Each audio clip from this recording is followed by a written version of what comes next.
पिछले दिनों दिशा प्रकाश चैनल के माध्यम से सफलता के सूत्रों की मैंने चर्चा की। सफलता के सूत्र पार्ट 1 से लेकर के पार्ट 9 तक, जिसके अंतर्गत विविध महत्वपूर्ण ऐसे विषय जो कि किसी व्यवसायी के लिए या किसी भी प्रकार के प्रोफेशन से जुड़े हुए व्यक्ति के लिए, विद्यार्थियों के लिए, और जो किसी भी प्रकार के कंपटीशन एग्जाम की तैयारी कर रहे हैं, इन सभी के लिए बहुत ही महत्वपूर्ण वो बिंदु थे। निश्चित आप समझिए कि जो व्यक्ति अपनी समझ को दुरुस्त कर लेता है, जिस व्यक्ति के अंदर एक जुनून आ जाता है कि हमको ये लक्ष्य प्राप्त करना है,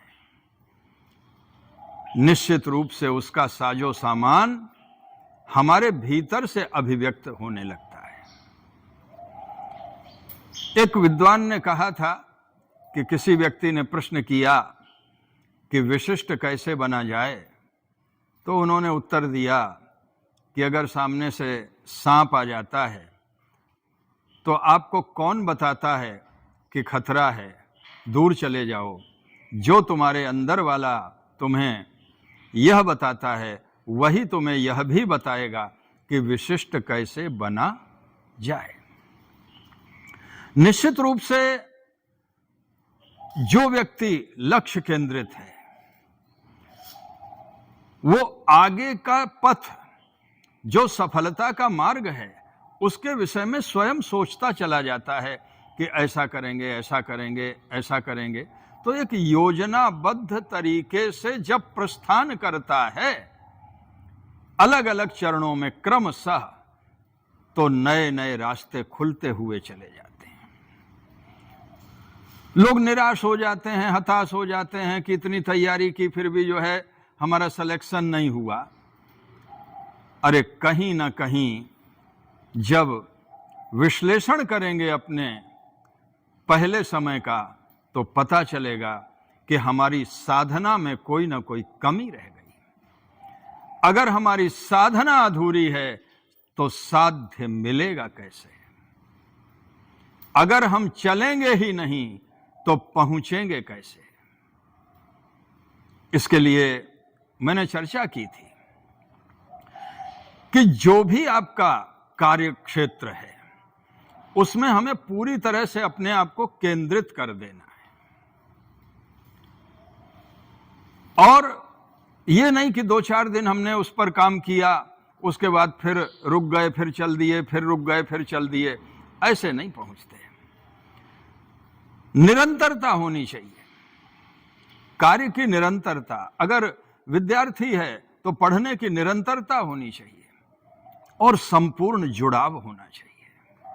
जब संपूर्ण जुड़ाव होता है तो उसमें एक ऐसी रुचि पैदा हो जाती है उस विषय में कि वो चाहता है कि इसको मैं वहां पहुंचा दूं जहां तक आज कोई पहुंचा ना हो। तब जाकर के लोग साइंटिस्ट बनते हैं, तब जाकर के पूरे विश्व में प्रसिद्ध चिकित्सक बनते हैं, तब जाकर के प्रसिद्ध क्रिकेटर बनते हैं। पर एक जुनून चाहिए, लक्ष्य केंद्रित हो जाना चाहिए, मन को भी, बुद्धि को भी, हृदय को भी और इंद्रियों को भी। फिर हमारा जो लक्ष्य है उस पर हमें एकाग्र हो जाना चाहिए।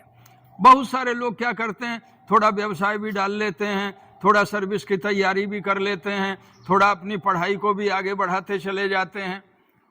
जब 10 जगह हमारी ऊर्जा बटी हुई होगी तो कोई एक लक्ष्य भला प्रकाशित कैसे हो सकता है?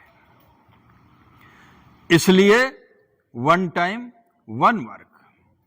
जिस समय हम जो काम कर रहे हैं उसमें हम अपने आप को पूरा समर्पित कर दें। फुल्ली डेडिकेटेड जब तक हम नहीं होंगे, संपूर्ण समर्पण हमारा नहीं होगा किसी विषय पर, तब तक उसमें कमाल पैदा नहीं हो सकता। आप लोगों को सिर्फ इतना करना है कि जो भी आपने अपनी रुचि के अनुकूल लक्ष्य निर्धारित किया है, उस लक्ष्य पर बिना रुके, बिना थके, निरंतर निरंतर बढ़ते चले जाइए। आप निश्चित समझिए, आप जिन ऊंचाइयों पर पहुंचेंगे, आसमान की ऊंचाई भी छोटी पड़ जाएगी। परंतु आपको जो है, अगर आप विचलित हो जाते हैं, एक दो असफलता के बाद में आप सोचते हैं कि अरे ये हो नहीं पाया, कुछ और करते हैं, तो ये हमारा समर्पण नहीं है। अरे साधक हो, चाहे कोई संगीतकार हो, कलाकार हो, अभ्यासेषु कर्मसु कौशलम आवहति। अभ्यास के द्वारा, निरंतर अभ्यास के द्वारा ही तो कर्म में कुशलता आती है। और अगर कोई संगीतकार 15 दिन रियाज छोड़ दे और फिर अपना तान पूरा संभाले, तो फिर वो स्वर जो पहले निकलते थे शायद न निकल पाए। और अगर अभ्यास की निरंतरता है तो दिन प्रतिदिन वो स्वर और सधते जाएंगे और सजते जाएंगे, क्योंकि अनभ्यासे विषम विद्या। अगर कोई सी भी विद्या हो, संगीत हो, चित्रकला हो या काव्य सृजन हो, अगर कोई कवि है, अगर मान लीजिए साल भर उसने कोई कविता नहीं लिखी, कलम को विराम दे दिया, फिर वो लिखने बैठा, तो कलम की स्याही ही सूख जाती है। चित्रकार है, रंग रेखाओं का संयोजन गड़बड़ा जाता है। संगीतकार है, स्वर बिखर जाते हैं। इसलिए किसी भी क्षेत्र में, चाहे कला का क्षेत्र हो, चाहे किसी प्रोफेशन का क्षेत्र हो, चाहे आप विद्यार्थी हैं, आपके पढ़ने का क्षेत्र हो, आपकी निरंतरता, एकनिष्ठता, तल्लीनता, तन्मयता, एकाग्रता और स्वयं पर विश्वास। अगर किसी व्यक्ति को स्वयं की क्षमताओं पर विश्वास नहीं है, तो भी वो नहीं पहुंच सकता। वो सोचेगा, पता नहीं, अब व्यापारी ये सोच ले कि अब मैं ये व्यापार करने जा रहा हूं, अगर घाटा लग गया तो क्या होगा।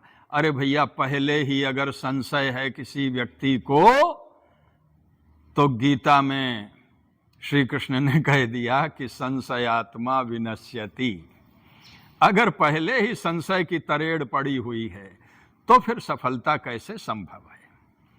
इसलिए मित्रों, प्रिय विद्यार्थियों, मैं आप सभी से ये आग्रह करना चाहूंगा कि आप जिस क्षेत्र में काम कर रहे हैं, एक समय में एक काम को चुनिए, उसमें अपने आप को पूरा समर्पित कर दीजिए, पूरे मन को उसमें एकाग्र कर दीजिए और ये अपने मन में सोचिए कि इस क्षेत्र में हम कितनी गहराई में उतर सकते हैं। कबीरदास जी की एक पंक्ति याद आती है कि जिन खोजा तिन पाइयां गहरे पानी पैठ। जब तक उस क्षेत्र की गहराई में, जब तक उस विषय की गहराई में हम उतरेंगे नहीं, तब तक मणिमाणिक्य मिलेंगे कैसे, तब तक मुट्ठी भर के मोती लाएगा कैसे। डुबकी लगाओ तो सही, भीतर जाओ तो सही, क्षेत्र कोई भी क्यों ना हो, आप लोगों को उपलब्धियों की सौगात पुरस्कार में मिलेगी ही मिलेगी। दृढ़ इच्छा शक्ति हो, दृढ़ निश्चय हो, स्वयं पर दृढ़ विश्वास हो। आज सफलता के सूत्र पार्ट 10 के रूप में ये बातें मैंने आप लोगों के बीच में की।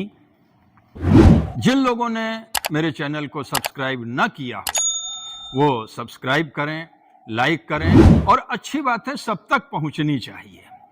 इसलिए अपने परिचित व्यक्तियों को शेयर भी करें। आगे मैं विशेष रूप से हिंदी साहित्य के विद्यार्थियों के लिए और हिंदी साहित्य से जुड़े हुए शिक्षकों के लिए, जो बहुत कठिन एरिया हैं साहित्य के, काव्य शास्त्र के, और जो थोड़े मुश्किल काव्य पढ़ते हैं, उन पर मैं चर्चा अगले वीडियोज में करूंगा। नमस्कार।